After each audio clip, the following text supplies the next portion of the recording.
bukti yang terkumpul sudah sangat banyak, yaitu tentang pemalsuan C hasil. Yang terjadi adalah teman-teman ini, saya sebut saja namanya karena saya yakin yang bersangkutan juga dengan gagah berani kalau melakukan ini, tidak mau bersembunyi. Teman-teman ini diinisiasi, dipelopori oleh seorang warga negara di Amerika. Saya tidak usah sebut dulu kotanya ya. Kebetulan, dalam tanda kutip, yang bersangkutan adalah salah seorang putra dari Profesor Harun Ar-Rasyid, anggota KPU kita yang pertama, almarhum. Ia adalah doktor perminyakan yang sejak tahun 96 bermukim di Amerika, bekerja di perusahaan minyak di sana, bukan ahli IT, terus kemudian ia mencoba menelusuri TPS-TPS di Sirekap, tetapi fokus pada suara 02 yang besar-besar. Yang ditemukan adalah tanda tangan di halaman 1 C hasil dengan halaman 2 dan 3 beda-beda untuk orang yang sama. Ini bukan. Assalamualaikum warahmatullahi wabarakatuh. Kawan-kawan sekalian, kembali kita berjumpa di Jejak Semesta 65.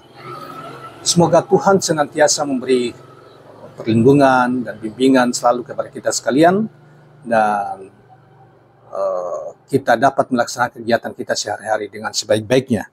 Saudara sekalian, masih seputar tentang isu soal pemilu.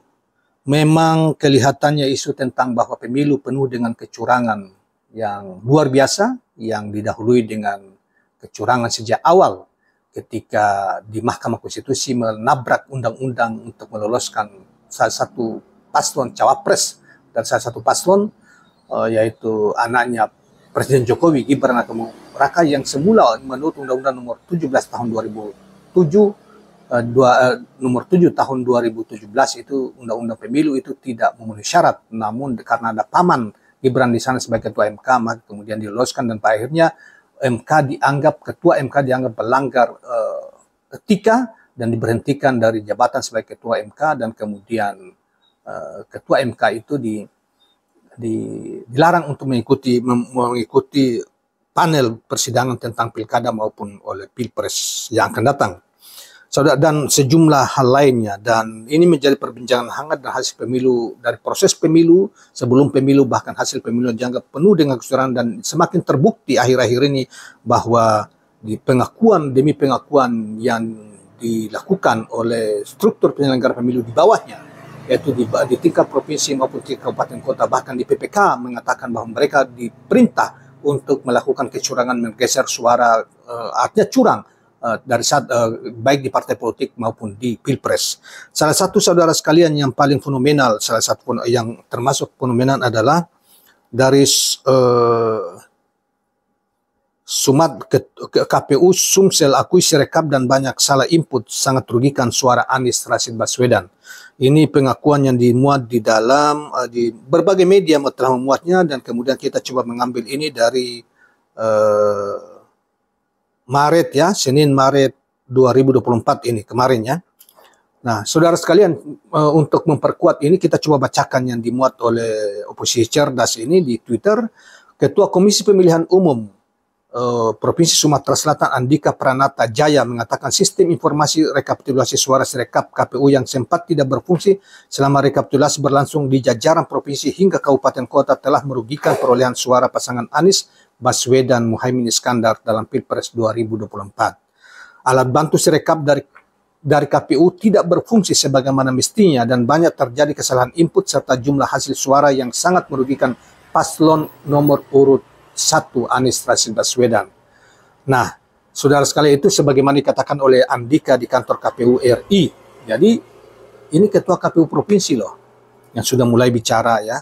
Saudara, kemudian itu salah satu yang saya kira itu pokoknya. Kemudian kita lihat lagi berita yang lain, dan itu terkait dengan masalah kecurangannya. Berita yang lain terkait dengan ini yaitu misalnya di tingkat PPK ini, saudara sekalian. Ini terjadi mereka para PPK ini tingkat kecamatan, penyelenggara pemilu di tingkat kecamatan ya, mereka dipecat, kemudian mereka konferensi pers bersama PPK di Sulawesi Utara ini mengaku diinstruksikan oleh KPU dan Bawaslu untuk geser suara, artinya menggeser perolehan suara ya. Nah, tapi kita coba bacakan secara langsung yang dimuat oleh gelora.co.id.com. 3 orang anggota panitia pemilihan kecamatan PPK Kecamatan Likupang Barat, Likbar, Kabupaten Minahasa Utara, Minut, Sulawesi Utara, yang dipecat akibat melakukan pergeseran suara oleh PBB. Akhirnya bicara di depan publik. Mereka menyatakan jika mereka adalah korban yang kini dijadikan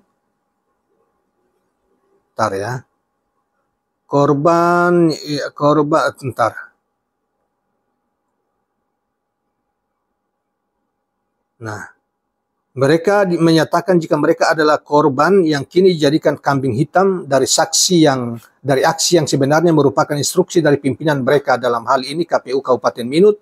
Selain itu, keterlibatan anggota Bawaslu Minut juga ada di kasus tersebut. Nah, jadi sudah mulai satu persatu mereka bicara secara terbuka tentang bagaimana mereka diperintah untuk melakukan kecurangan. Coba kita dengarkan pernyataan langsung mereka.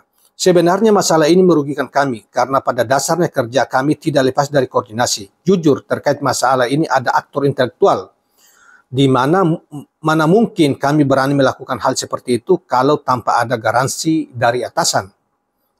Itu karena atas perintah dan arahan dari salah satu pimpinan saya di KPU dan salah satu pimpinan Bawaslu Minut ya. Maksudnya Minahasa Utara.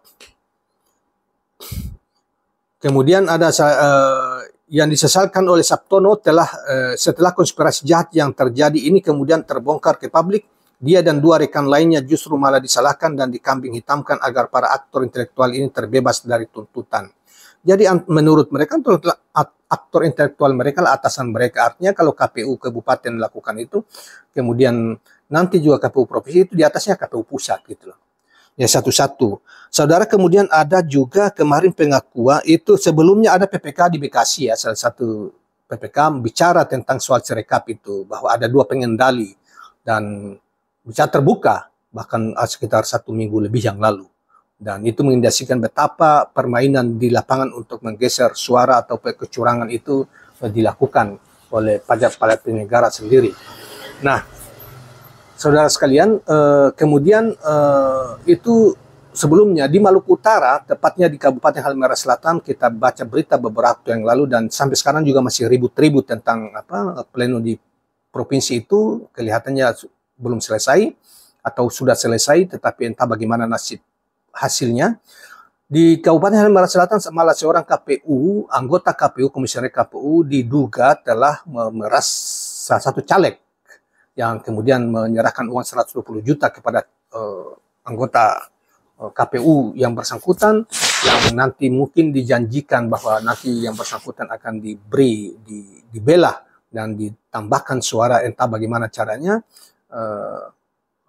kepada yang bersangkutan. Namun dalam perkembangannya tidak terbukti sehingga yang bersangkutan bicara ke publik bahwa dia telah ditipu oleh anggota komisioner KPU. Itulah KPU Kabupaten Halmahera Selatan dan seterusnya. Saudara sekalian, inilah fenomena ya, dan ini bukan terjadi baru pemilu kali ini, dari sebelum-sebelumnya. Oleh karena itu saya tidak percaya bahwa sebaiknya ke depan penyelenggara pemilu itu diisi oleh partai-partai yang ikut dalam pemilu, termasuk juga mungkin 1-2 saja yang bersifat independen yang non partai, partisan, sehingga saling kontrol dan saling mengimbangi itu sangat penting. Kalau dalam ini kan cenderung bersekongkol dan sudah kita ikuti bertahun-tahun lamanya dengan ada alasan bahwa masyarakat sipil itu independen, tidak. Ternyata sebaliknya, karena berkaitan masalah moral dan tekanan rejim dengan mudah mengintervensi. Tapi kalau partai tentunya rejim akan agak susah mengintervensi mereka. Soal ini nanti kita bahas tersendiri. Saudara sekalian, kemarin misalnya kita baca berita juga salah satu KPU di salah satu kabupaten di Jawa Timur, kalau tidak salah, itu juga sudah bicara bahwa mereka diperintah untuk melakukan kecurangan, menggeser suara-suara dari yang seharusnya atau diperintahkan memenangkan capres terutama paslon tertentu dan menghabisi dalam arti tanda petik capres-capres yang lainnya.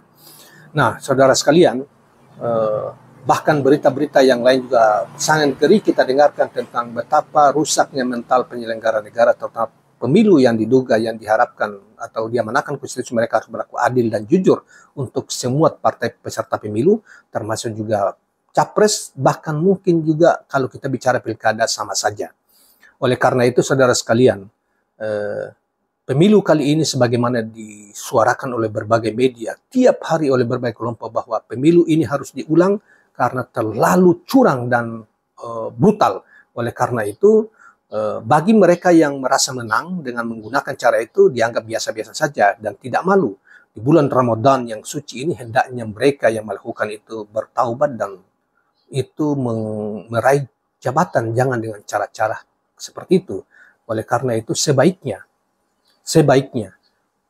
termasuk juga KPU dan komisioner, dan saya kira mereka sudah tidak bisa diharapkan lagi, tetapi karena sudah berlangsung ya mungkin ada cara lain yang akan datang untuk antisipasi pemilu yang akan datang, tetapi dalam waktu dekat ini segera mudah-mudahan kita berharap. Lalu di KPU kita tidak bisa berharap termasuk Bawaslu karena mereka bagian dari kecurangan itu dan merancang kecurangan pemilu baik untuk legislatif maupun pilpres ini, bagian dari itu perancang kecurangan sebagaimana yang disuarakan oleh bawahan-bawahan mereka. Nah, dan mereka yang menemukan banyak ganjilan dalam Sirekap atau dalam sistem IT mereka, bahkan sebelumnya bagaimana pemerintah melakukan kecurangan besar secara masif dengan menyogok rakyat dengan uang 600.000, menjanjikan dengan kemudian dengan bansos dan lain sebagainya untuk supaya rakyat tergiling untuk memberi pilihan terhadap paslon tertentu, dan itu sudah terbukti. Nah, mudah-mudahan kita berharap di MK ke depan mereka punya nurani sehingga untuk perbaiki bangsa ini sebaiknya pilpres ini, minimal pilpres ini diulang secara nasional sehingga memberi pelajaran kepada siapapun di masa yang akan datang bahwa jangan coba-coba masih ada kelompok masyarakat atau yang memiliki nurani, kejujuran, kebenaran, berpihak kepada kebenaran, sehingga jangan menjadi pelajaran bagi bangsa ini. Jangan coba-coba meraih kekuasaan dengan cara-cara yang menyalahi aturan, cara-cara yang tidak jujur, cara-cara tidak benar, dengan hanya mengikuti nafsu kekuasaan dan keserakahan kekuasaan semata.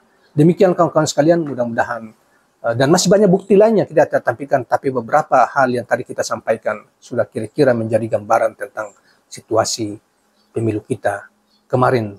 Dan walaupun sebelumnya sudah diungkap, tetapi ini internal yang mereka bicara tentang penyegaran tentang bahwa mereka melakukan itu karena ada perintah dari atas, mereka struktur di atasnya. Demikian kawan-kawan sekalian, jangan lupa subscribe, like, dan share channel ini. Assalamualaikum warahmatullahi wabarakatuh.